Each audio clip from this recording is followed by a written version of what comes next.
the sensory motor area, which is essentially here. Remember, we have things like the somatosensory cortex here, and then the sensory motor here. We have the frontal eye fields are up here, frontal eye fields,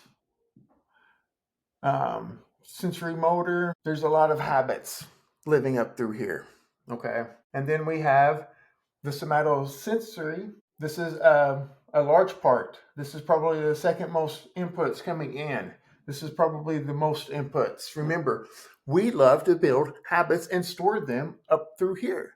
We love repetition and habits. This is who we are. This is why we're covering this. And then some prefrontal areas. Remember the dorsal striatum. No, the dorsolateral prefrontal cortex up through here. This area of the prefrontal cortex right through here. Okay? And then the orbital frontal cortex right through here. Right here. This is good with working memory and providing a plan. So it will project down through here to kind of give it some instructions on what to do based off of this, what we're encountering. The orbital prefrontal cortex here, remember, it's mostly sensory. It has a lot of specificity of what the living organism wants and kind of desires in real time. This is providing value and reward. Is this worth it or not? With the specificity, if you want, let's say, if you're thinking that you need caffeine, the orbital frontal cortex is going to tell you exactly the source of the caffeine that you want. Maybe I want coffee. Maybe I don't want coffee. Maybe I want tea or whatever. That's going to help this out. And then the medial prefrontal cortex is in through here. Remember the ACC is here. And then the insula would live right through here, the anterior insula. Not involved though. This is involved. This is involved because this is a big calculator.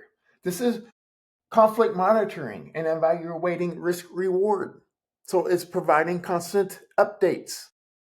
This isn't just a one-time thing and you're done. This is constant. These two networks are dancing around constant. There are so many. This is a lot of electrical activity and projections right here. So this is providing value and reward. And it will also allow it to update because you're evaluating reward and the environment. Okay, that action didn't give me what I wanted. I have to do something else. The ACC will help conduct that, adjust your behavior. It's also doing the conflict monitoring and so forth. And then the parietal lobe is back here. Remember? So if this is the occipital, and then the parietal, see, we're just building the brain here. And the temporal lobe will run through here. So we're just mapping out the brain here. The parietal lobe will also send some inputs through here. And it's going to be, because the parietal is sensory integration a lot, it's providing some context-dependent cues. Okay, look here or don't look here. What was that noise type of thing? That noise got loud and so forth. So it will help orchestrate movements here. So these are the biggest cortex inputs coming in. So what does that mean? We are all different. This conversation today is based off of who we are, what we do, what we like, and so forth. This is why we're so different.